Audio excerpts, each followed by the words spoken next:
fall by stories. And slippery and slip, so like it's squish. Squish, squish, squish, squish, squish. These are all the squish balls.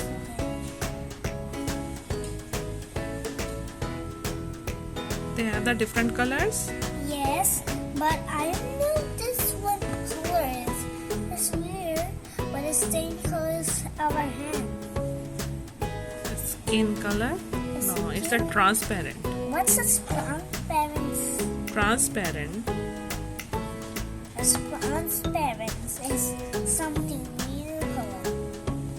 But I don't know it. Look at these are. Instead, always. Always on squish ball. Black is black and pink. And there's a purple one. This one. How slippery is it? This is purple bow. And so many colors there. Yeah, this one, yellow and blue, and nasty. Okay. Give me the color of black. Black, blue, black. This one is the Black. black color. Okay, now white. White. And now pink. Pink. More one. Which color is that? Pink. Yellow.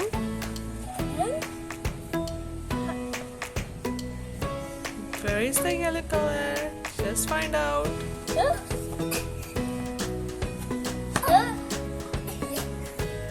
Where is yellow color? Yellow color is the slip.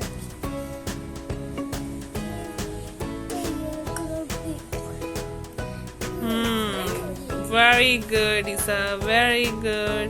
Okay, now green. Green. Green is color.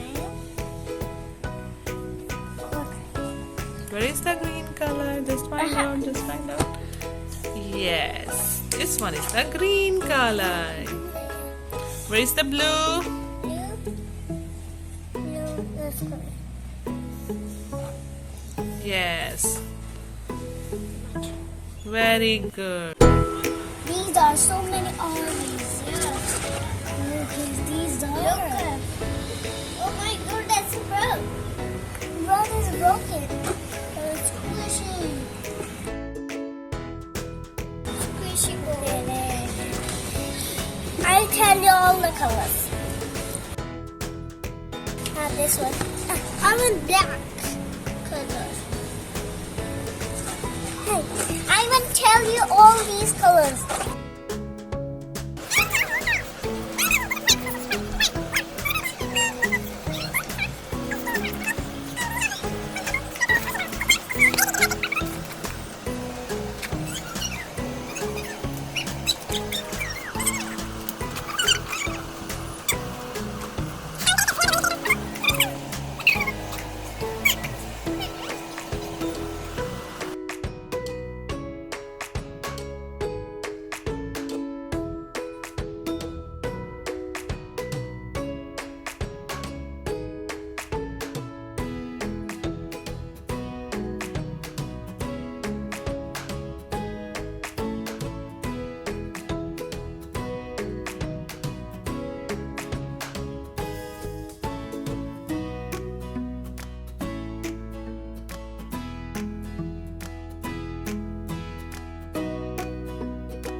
मुनफरिद कहानियाँ। प्यारे बच्चों, ये कहानी एक जादुई डंडे के बारे में है। एक दफ़ा का जिक्र है, किसी गांव में एक किसान रहता था। उसका नाम शाहू था। उसके पास थोड़ी सी ज़मीन थी जिससे बड़ी तंगी तुर्शी से गुजर होती थी, लेकिन वो और उसकी बीवी इसमें मगन थे। एक रोज़ शाहू का गांव के पटवारी इल्मदीन के साथ झगड़ा हो गया। पटवारी ने गुस्से में आकर शाहू की सारी ज़मीन छीन ली। शाहू भागम भाग काजी जी के पास गया और सारा किस्सा सुनाकर कहने लगा, काजी जी मेरे साथ इंसाफ कीजिए। काजी जी ने पटवारी को बुलाया तो उसने कहा, ये झूठ बोलता है, इसके पास तो ज़मीन कभी थी ही नहीं। काजी जी बोले, अच्छा, तुम दोनों अपने अपने गवाह पेश करो। पटवारी को तो गवाह तैयार करने में तंगी ना हुई, मगर पटवारी के डर से गांव का कोई आदमी शाहू की गवाही देने को तैयार ना हुआ। काजी जी ये देखकर पटवारी के हक में फैसला कर दिया और बेचारा शाहू अपना सा मुँह लेकर रह गया। एक ज़मीन थी, वो भी उसके हाथ से गई। महीना 1.5 महीना तो बचा कुछा खाकर काम चलता रहा। आखिर एक दिन ऐसा आया कि वो कोड़ी कोड़ी का मोहताज हो गया। उसके पास एक आटे की चुटकी भी ना रही। उसकी बीवी कहने लगी, तुम अल्लाह का नाम लेकर शहर जाओ और मेहनत मजदूरी करो, शायद अल्लाह पाक हम पर रहम करे और हमारे दिन फिर जाएं। शाहू बोला, तुमने सच कहा, मुझे 7 रोटियां पका दो, मैं शहर में मेहनत मजदूरी करने जा रहा हूँ। शरीफा कहीं से मांग तांग कर थोड़ा सा आटा ले आई और 7 रोटियां पकाकर शाहू को दे दी। शाहू रोटियों की पोटली लेकर शहर की तरफ रवाना हो गया। रास्ते में एक बहुत घना जंगल पड़ता था। शाहू जंगल पहुंचा तो भूख सताने लगी। नज़दीक ही एक अंधा कुआं था। शाहू उसकी टूटी फूटी मुंडेर पर बैठ गया और रोटियों की पोटली खोलकर अपने आप से कहने लगा, 1 खाऊं, 2 खाऊं या 7 की 7 खा जाऊं। इत्फाक की बात, उस कुएं में 7 परियां रहती थीं। उन्होंने जो शाहू की बात सुनी तो घबराकर कहने लगी, अरे तो भाई, ये आदमी है या कोई बला है जो हम 7 को खाने की सोच रहा है। उन्होंने झट आपस में मशवरा किया और सबसे बड़ी परी को भेजा। वो शाहू से कहने लगी, भाई तुम हमें ना खाओ, हम तुम्हें एक मुर्गी देते हैं, वो सोने के अंडे देती है, तुम चंद ही दिनों में बहुत अमीर आदमी बन जाओगे। शाहू ने मुर्गी बगल में दुबाई और घर की तरफ चल दिया। रास्ते में एक टूटी फूटी कुटिया थी जिसमें एक बुढ़िया रहती थी। रात का अंधेरा फैल चुका था। शाहू ने दिल में सोचा, ऐसे में सफ़र करना खतरनाक है, कहीं कोई शेर भेड़िया ना आ दबोचे मुझे, इस कुटिया में रात बसर कर लेनी चाहिए। ये सोचकर उसने कुटिया का दरवाज़ा खटखटाया और बुढ़िया ने दरवाजे पर आकर कहा, क्या बात है बच्चे? शाहू ने कहा, बड़ी भी रात हो चुकी है, बाहर शेर भेड़िया का डर है, इजाज़त हो तो आपकी झोंपड़ी के किसी कोने खुदरे में पड़ा रहूं, सुबह होते ही यहाँ से चला जाऊंगा। बुढ़िया ने खुशी से इजाज़त दे दी। कुटिया के एक कोने में बुढ़िया सो गई और दूसरे कोने में शाहू लेट गया। मगर उसे नींद कहाँ आनी थी, उसे तो मुर्गी की करामत देखने का शौक था। उसे यकीन हो गया कि बुढ़िया सो गई है तो चुपके से उठा, मुर्गी को सामने बिठाया और बोला, दे मेरी मुर्गी सोने का अंडा, दे मेरी मुर्गी सोने का अंडा।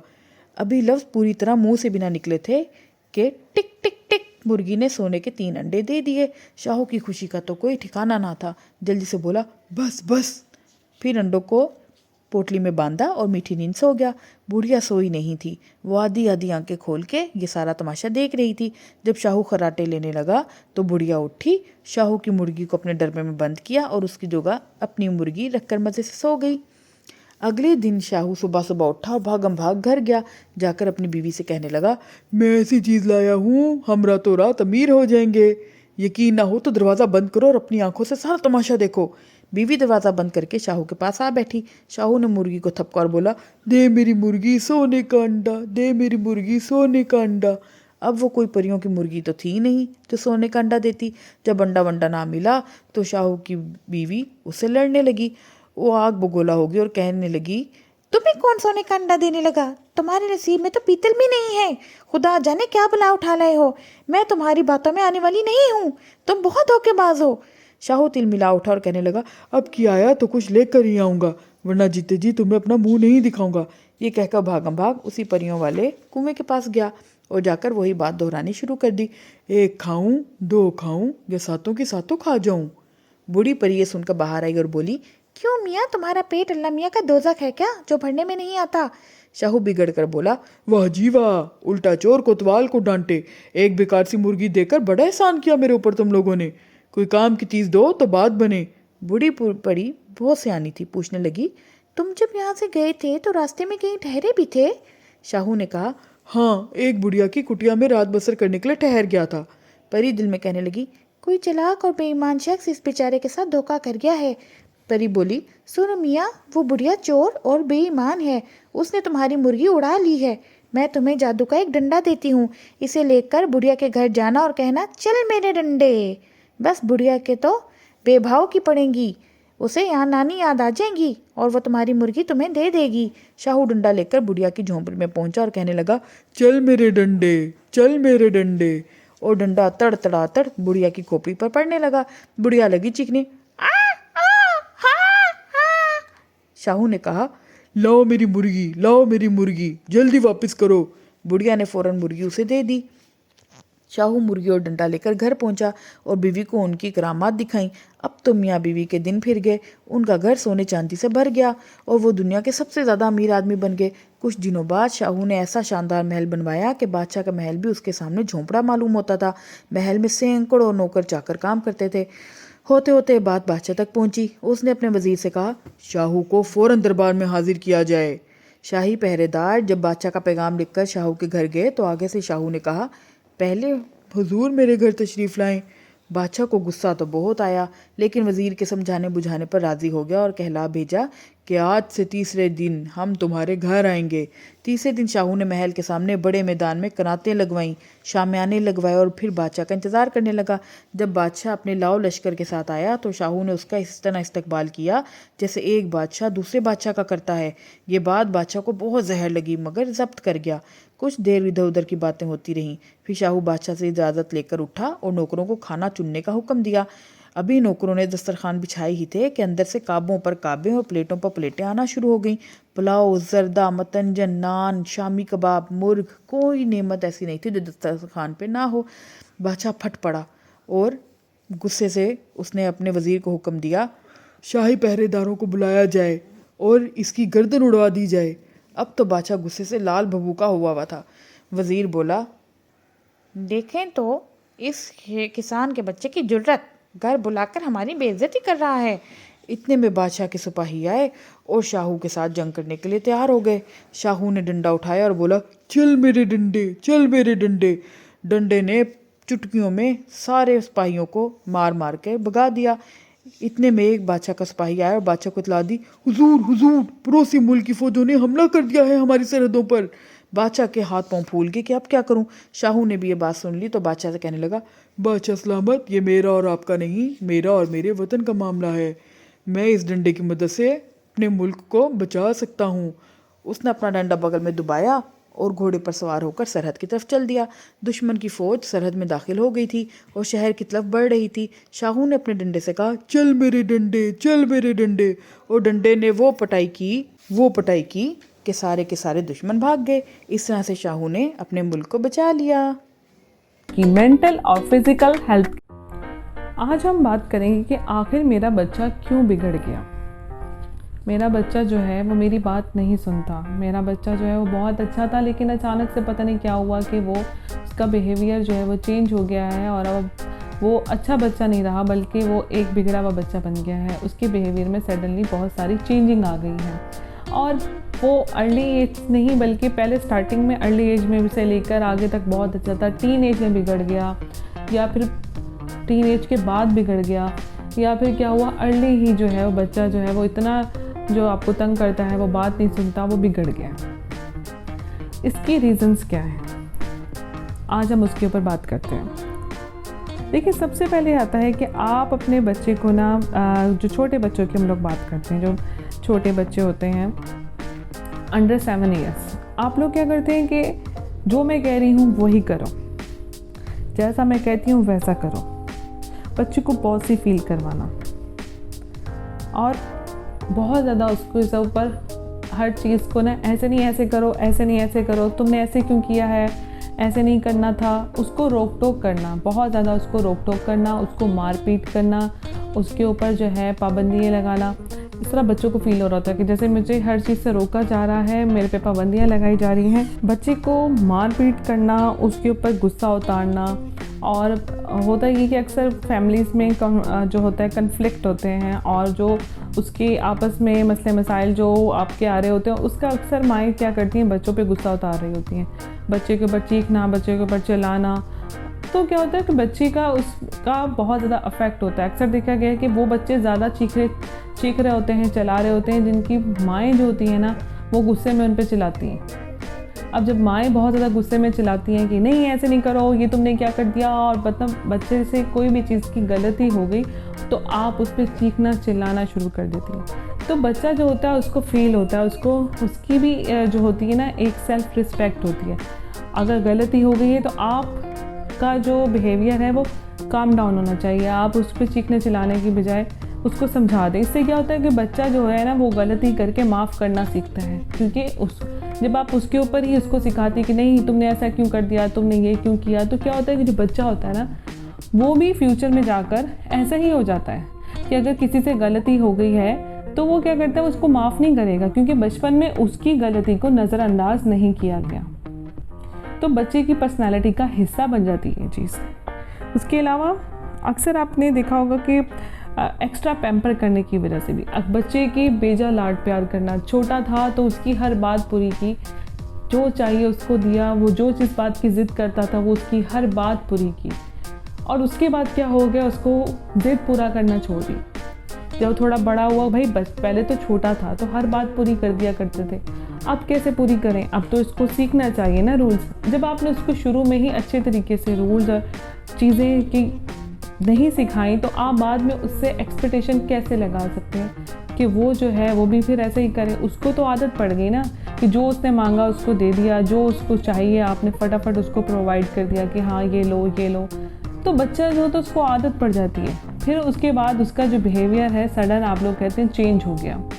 लेकिन चेंज किस वजह से हुआ, ये रीज़न समझना सबसे ज़्यादा ज़रूरी होता है। देखिए, हम लोगों को ना बच्चों का बिहेवियर समझने के लिए एक चीज़ बहुत ज़रूरी है कि जब भी कोई बच्चा कोई बिहेवियर, उसमें बिहेवियर में चेंज आ रहा होता है ना, तो उसकी रीज़न बिहाइंड क्या है उसको तलाश करना।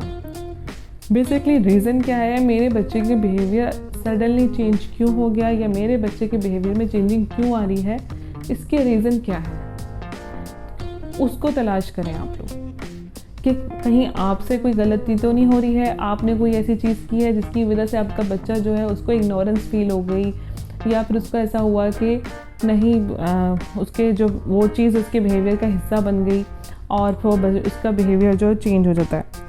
आई होप आज का एपिसोड आपको पसंद आया होगा, और आपका कोई भी क्वेश्चन हुआ आप लोग हमसे पूछ सकते हैं, आप लोग हमें मैसेज कर सकते हैं। लिटिल स्टार कॉग्निटिव लर्निंग लेकर आया इस रमज़ान खास प्रोग्राम जिसमें आपको मिलेंगे बच्चों के लिए एजुकेशनल वीडियोस, मुनफरिद कहानियाँ, और बात करेंगे आपकी मेंटल और फिजिकल हेल्थ के हवाले से। Don't forget to like and subscribe our YouTube channel little star cognitive learning.